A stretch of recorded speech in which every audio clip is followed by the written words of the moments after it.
Hello दोस्तों, स्वागत है आप सब लोगों का अपने YouTube चैनल पर।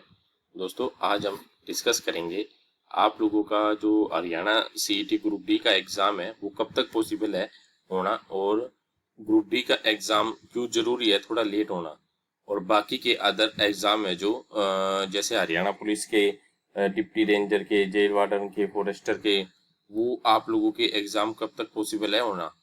ठीक है, तो इन सब विषय पे आज हम चर्चा करेंगे। और अभी तक अगर आपने चैनल को सब्सक्राइब नहीं किया तो प्लीज चैनल को सब्सक्राइब कर लीजिए। यहाँ पर हरियाणा सीईटी से संबंधित सभी इंफॉर्मेशन और जॉब से रिलेटेड सभी इंफॉर्मेशन आप लोगों को टाइम टू टाइम पर दी जाती है। तो चलिए शुरुआत करते हैं। देखो दोस्तों, आप लोगों का जो ग्रुप डी का एग्जाम है, जैसे कि आप लोगों को पता है कि अपने सीएम साहब ने स्टेटमेंट दिया है कि एग्जाम कैलेंडर आप लोगों का बहुत जल्दी आने वाला है।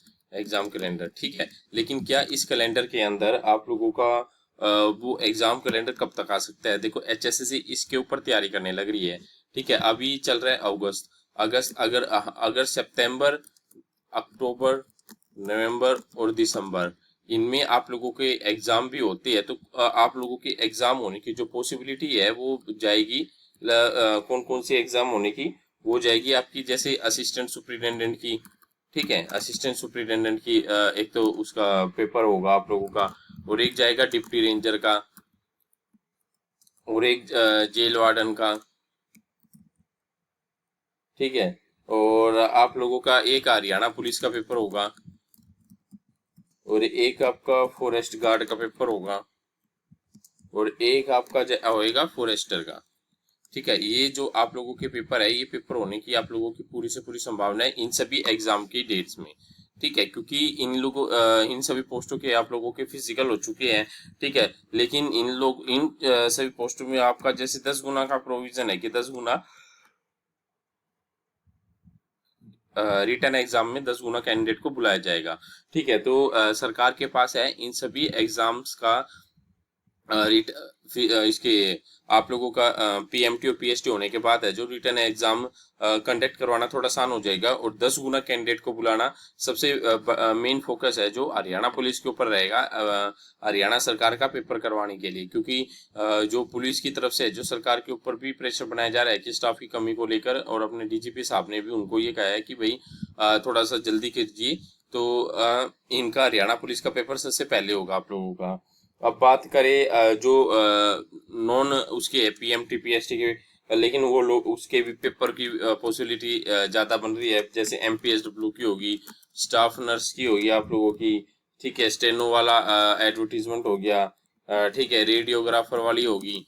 ठीक है, जो ये पोस्ट है जो आप लोगों की, इसमें जो टेक्निकल पोस्ट है, तो इसमें भी आप लोगों का पेपर होगा। लेकिन इन सब पेपरों की आप लोगों का सबसे मेन चीज ये है कि अगर ग्रुप डी का पेपर इन पेपरों के बाद हुआ तो आप लोगों के लिए अच्छी न्यूज़ है। देखो, क्योंकि है ना, हरियाणा का जो मोस्टली जो पार्ट है वो ग्रुप डी की तैयारी कर रहा है बच्चों की। ठीक है, अगर सरकार है जो 10,000 वैकेंसी भी मान के चलो, 10,000 भी वैकेंसीज निकालती है, वैसे इतनी वैकेंसी आएगी नहीं, लेकिन अगर 10,000 वैकेंसी भी निकालती है और इनमें से कैंडिडेट इन्वॉल्व मतलब लग भी गए, और पहले पेपर इनका हो गया और मेंस का एग्जाम इन लोगों का हुआ नहीं।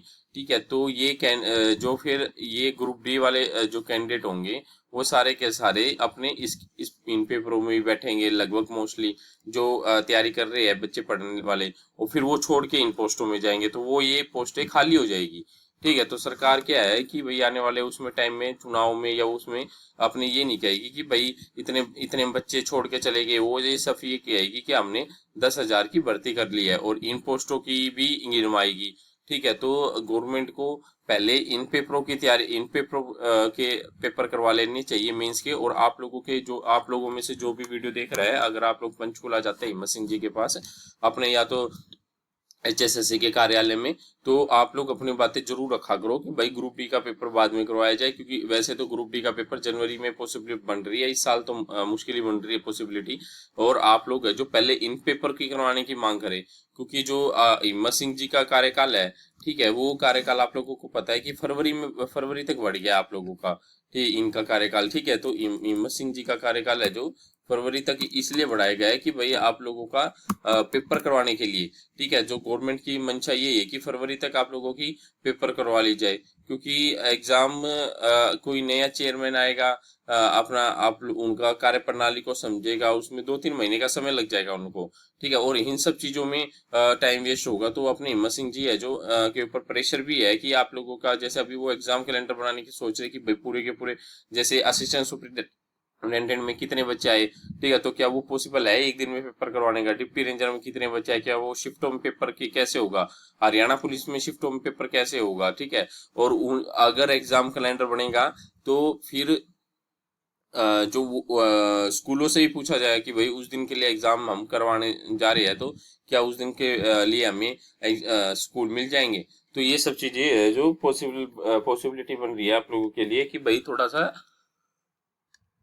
ये एग्जाम है जो आप लोगों के मेंस वाले तो इस साल की पॉसिबिलिटी बन रही है, और ग्रुप डी का एग्जाम है जो जनवरी में ही बन रहा है, क्योंकि कुछ लोग मिल भी चुके हैं HSSC चेयरमैन से इसके रिगार्डिंग कि भाई आप हमारा है जो पेपर है जो उसमें पहले इन पोस्टों का करवाया जाए, ठीक है। और अपने मैं तो देखो अपनी वीडियो के माध्यम से ये सुझाव देना चाहता हूँ हरियाणा सरकार को कि भाई आप एक जैसे इंडक्शन प्रोग्राम है जैसे करवाया ग्रुप डी के बच्चों का, सिलेक्टेड कैंडिडेट्स का, वो आप लोग है जो न्यूली अभी जो बच्चे सिलेक्ट नहीं हुए तो उसमें भी करवाओ, ठीक है। तो उससे थोड़ा सा ये हो जाएगा कि सरकार के पास है जो वो मुद्दे रखे जाएंगे जिनके बारे में सरकार सोच नहीं पा रही आगे, ठीक है। और जो अपना रोजगार है, जो बेरोजगार कैंडिडेट बैठे हैं, तो वो लोग थोड़ा सा सुझाव दे सके इन सब चीजों में, ठीक है दोस्तों। तो ये एक इंफॉर्मेशन थी जो आप लोगों तक पहुंचानी थी कि भाई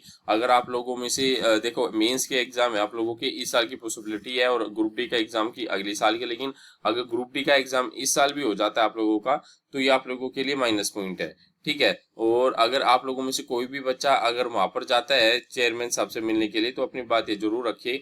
और वैसे भी अभी सरकार है जो अच्छे से काम करने लग रही है, एग्जाम कैलेंडर आप लोगों को जल्दी देखने को मिलेगा, और वो सारी चीजें है जो बिल्कुल सिस्टमेटिक ढंग से देखने को मिलेगी, ठीक है। तो आप लोगों से ये उम्मीद है कि आप अपनी तैयारी लगातार करते रहिए, और कुछ भी शंका है तो आप वीडियो के माध्यम से किसी भी वीडियो में कमेंट करके पूछ सकते हैं। हमारी कोशिश ये रहेगी आपके सभी सवालों का जवाब दिया जाए, ठीक है। और अपने तैयारी अच्छे से करें, और अपने चैनल पर है जो हरियाणा जीके, नेशनल जीके के से संबंधित जो MCQ क्वेश्चंस है वो भी आप लोगों को प्रोवाइड करवाए जा रहे हैं टाइम टू टाइम पर।